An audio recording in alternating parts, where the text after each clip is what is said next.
Hello everyone, this is my new video on a CFT series. आज हम लोग skewness और एस्पेक्ट रेशियो के बारे में जानेंगे। तो स्क्यूनेस मतलब ये होता है कि ये हमारा जो आइडियल सेल है उससे हमारा जो एक्चुअल सेल है ज्योमेट्री में वो कितना डेविएट हो गया है। तो बेसिकली ये क्यों कर रहे हैं उसके पीछे का पहले हम लोग रीज़न फाइंड आउट करते हैं। ये क्यों इसलिए कर रहे हैं बिकॉज ये जो मैश हम लोग जनरेट करते हैं एनसिस में, वो मैश क्या लॉजिकली करेक्ट हुआ है। लॉजिकली करेक्ट हम लोग ने उसके ऊपर मेथड अप्लाई करी है या नहीं किया, या हमें और करने की ज़रूरत है, कुछ साइजिंग करने की ज़रूरत है, कुछ मेथड दूसरा अप्लाई करने की ज़रूरत है। तो वो आइडिया हमें मैश मैट्रिक्स के दो पैरामीटर्स देते हैं। First is skewness and second is aspect ratio. अब इसका हम लोग स्क्यूनेस का डेफिनेशन फाइंड आउट कर लेते हैं कि स्क्यूनेस बेसिकली क्या होता है कि जो हमारा एक्चुअल जो सेल है जो ज्योमेट्री में जनरेट हुआ है, और जो सेल है वो हमारा आइडियल सेल से कितना डेविएट हुआ है, ठीक है, या कितना क्लोज है और कितना डेविएट हुआ है, वो उसका जो कैलकुलेशन होता है वो स्क्यूनेस होता है। अच्छा, हम लोग ये क्यों कर रहे हैं, क्यों जानने की कोशिश कर रहे हैं कि एक्चुअली ये इसलिए क्योंकि एनसिस में सारी की सारी जो इक्वेशंस बनी है वो है अपनी एक्चुअल आइडियल कंडीशंस के लिए बनी है, आइडियल सेल्स के लिए बनी है। ठीक है, so ideal cells best result देता है। बट जो हमारे जो सेल्स डेविएट हो जाते हैं because of the complexity of structure, because of complexity of geometry, वो अपने एक्चुअल सेल से डाइवर्ट हो जाते हैं। तो वो जो कॉम्प्लेक्सिटी के कारण डाइवर्ट हो गए तो उसका वो पैरामीटर्स हम लोग कैलकुलेट करते हैं। वो पैरामीटर्स को हम लोग स्क्यूनेस डिफाइन करते हैं। तो हमेशा हम लोग ट्राई करते हैं कि हमारी जो ज्योमेट्री है वो ऐसी ज्योमेट्री बने जो हमारे आइडियल सेल्स बहुत सारी जगह पे डिस्ट्रीब्यूट हो जाए। लाइक कि ये हम लोग यहाँ पे देख रहे हैं कि equilateral triangle is ideal cell, okay, जिसमें 60 डिग्री का एंगल बना हुआ है सब जगह पे। बट ये कुछ डेविएशन के कारण हमारे पास क्या हो गया, एंगल चेंज हो गया है। तो ये हमारे लिए क्या हो गया, हाईली स्क्यूड ट्रायंगल हो गया है। सिमिलरली जो हमारा इक्विएंगुलर कॉर्ड है, ओके, वो उसमें सारे एंगल्स एक जैसे है। अभी यहाँ यहाँ पे हम लोग देखें कॉर्ड में क्या हो रहा है, ये कॉर्डिलेटर डेविएट हो गया है। सो बेसिकली जो डेविएशन को हम लोग मेजर कर रहे हैं उसको हम लोग स्क्यूनेस कहते हैं। ठीक है, और हम मैंने ये भी बताया कि रीज़न क्यों देख रहे हैं, बिकॉज सारी की सारी जो इक्वेशंस होती है वो हम लोग हमेशा इक्वे जो एंसिस में जो इक्वेशंस होती है वो आइडियल सेल्स के लिए होती है। आइडियल सेल मतलब यही हो गया इक्विलेटरल ट्रायंगल और इक्विएंगुलर कॉर्ड। अब अब ये स्क्यूनेस को मेज़र करने के लिए दो मेथड्स होती है, वो हम लोग मेथड्स देखेंगे।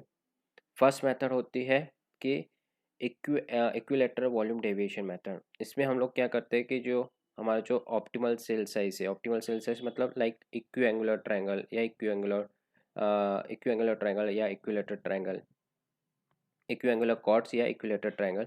सो उससे हमारा सेल कितना डेविएट हो गया है। So it is like optimal cell size. तो ऑप्टिमल सेल साइज देखो यहाँ पे मैंने दिखाया हुआ है, ठीक है, और हमारा एक्चुअल सेल साइज क्या है, ये ऑरेंज में जो बना हुआ है, ठीक है, divide by optimal cell size. ठीक है, ऑप्टिमल सेल साइज मतलब इक्विलेटरल सेल्स। ये किसके लिए हम लोग अप्लाई कर सकते हैं, ये ट्रायंगल और टेट्राहेड्रल के लिए हम लोग अप्लाई कर सकते हैं। जो भी ट्रायंगल एलिमेंट है या जो टेट्राहेड्रल एलिमेंट है उसके लिए कर सकते हैं। बाकी रिमेनिंग्स के लिए क्या होता है कि हम लोग एंगल के फॉर्म में मेजर करते हैं, जिसको बोलते हैं second method based on deviation from normalize angle deviation.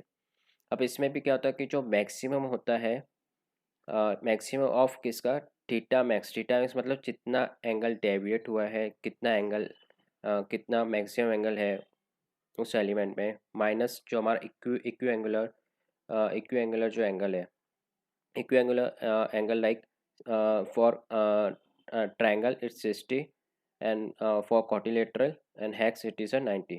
Triangle and tetrahedral के लिए 60 डिग्री है और 90 डिग्री फॉर कॉट और हेक्साहेड्रल के लिए। तो उसका हम लोग जब वैल्यू पुट करेंगे तो उसके अंदर जो मैक्सिमम जो आएगा, मैक्सिमम वैल्यू जो आएगी वो हमारा स्क्यूनेस रहेगा।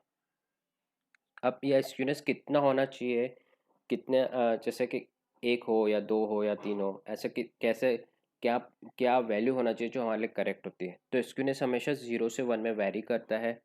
ओके, सो स्क्यूनेस कभी जितना 0 के पास में रहेगा वो हमारे लिए सबसे अच्छा बेटर मैश है।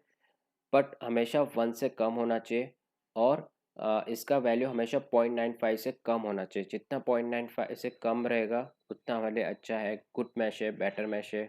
ठीक है, हम लोग उसको फ्लुएंट में लेके जा सकते हैं, उसके ऊपर सॉल्व सेटअप लगा सकते हैं, उसके ऊपर सॉल्यूशन के मेथड अप्लाई करके रिजल्ट जनरेट कर सकते हैं। ठीक है, सो ये इसका जो वैल्यू है हमेशा 0 से 1 के बीच में होता है, और less than 0.95 is a good mesh, better mesh, जिसके ऊपर हम लोग वर्कआउट कर सकते हैं। अब एस्पेक्ट रेशियो क्या होता है?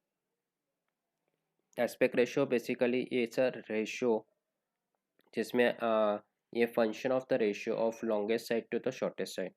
जैसे कि फॉर एग्जांपल कि हमारा जो सेल है उसका जो लॉन्गेस्ट साइड है, ये रेशियो होगा longest side to the shortest side. Longest side to shortest side ये हम लोग क्यों चेक कर रहे हैं, एस्पेक्ट रेशियो क्यों चेक कर रहे हैं कि बेसिकली अगेन ये सेम कंसेप्ट है कि आइडियल सेल से और कितना डेविएट हुआ है। ठीक है, सो बेसिकली हम लोग इसको हम लोग इसके लेंथ के फॉर्म में चेक कर रहे हैं। ठीक है, हर सेल का एस्पेक्ट रेशियो कैलकुलेट करने का तरीका अलग होता है। यहाँ पे मैंने दो फेस के लिए मैंने बताया हुआ है कि लाइक क्वाड्रिलेटरल फेस और ट्रायंगल फेस के लिए क्या होता है। तो सबसे पहले हम लोग का ये जान लेते हैं कि एस्पेक्ट रेशो एक रेशो होता है, okay, of longest side to the shortest side. तो यहाँ पे मैंने फिगर्स बनाए हुए हैं कि एस्पेक्ट रेशो फॉर स्क्वायर 1 हो गया, aspect ratio for equilateral triangle 1 हो गया। बट यहाँ पे कभी हमारा साइज चेंज होता है, साइड चेंज होता है, तो एस्पेक्ट रेशो भी चेंज हो जाएगा। Side of any of the cell का चेंज हुआ तो एस्पेक्ट रेशो भी चेंज हो जाएगा। ठीक है, जैसे कि यहाँ पे मैंने यहाँ पे बताया हुआ है, जैसे दो एग्जांपल लिए हुए हैं कि क्वाड्रिलेटरल फेस और ट्रायंगल फेस में एस्पेक्ट रेशियो कैसे कैलकुलेट होता है। तो लाइक क्वाड्रिलेटरल फेस में हम लोग क्या करते हैं कि जो हमारे नोड होते हैं उसको हम लोग प्रोजेक्ट करते हैं प्लेन में, है ना, ऐसे प्लेन में प्रोजेक्ट करते हैं जो इसके कॉर्नर्स के एवरेज और इसके नॉर्मल और perpendicular to normal of this corners. Okay, इससे जो प्लेन पास होता है वो प्लेन में हम लोग क्या करते हैं, वो प्लेन पे हम लोग ने नोट प्रोजेक्ट कर लिया, फिर उससे हम लोग क्या करते हैं, रेक्टेंगल फॉर्म करने की कोशिश करते हैं बाय यूजिंग अ लाइन, जो दो लाइन जो बाइसेक्ट करेगी दो लाइन जो बाइसेक्ट करेगी और ये मिड पॉइंट पे आएगी। ओके, पर ये 90 डिग्री नहीं रहेगी।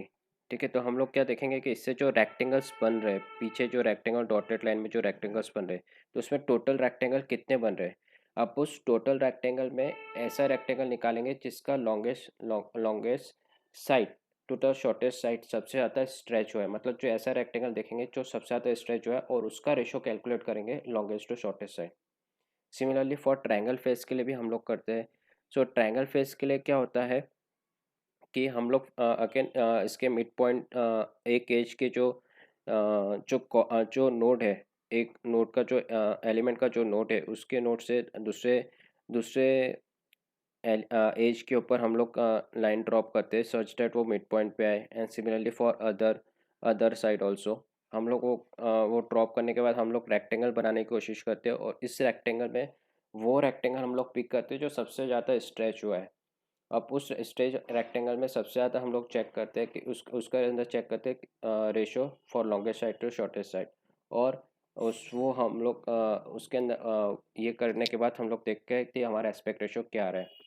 सो एस्पेक्ट रेशो का वैल्यू हमेशा 40 से कम होना चाहिए, ये रेशो हमेशा 40 से कम होना चाहिए, और मैक्सिमम केस में 30 से कम हुआ तो बहुत अच्छी बात है, और 40 से कम हुआ तो भी अच्छा है। सो ओवरऑल हम लोग कह सकते हैं कि जो जब हम लोग इन्फ्लेशन करते हैं, बॉडी में इन्फ्लेशन लेके आते हैं, तब ये 40 तक जा सकता है, बट हमेशा ट्राई करना कि हमें 30 के अंदर ये एस्पेक्ट रेशो मिले।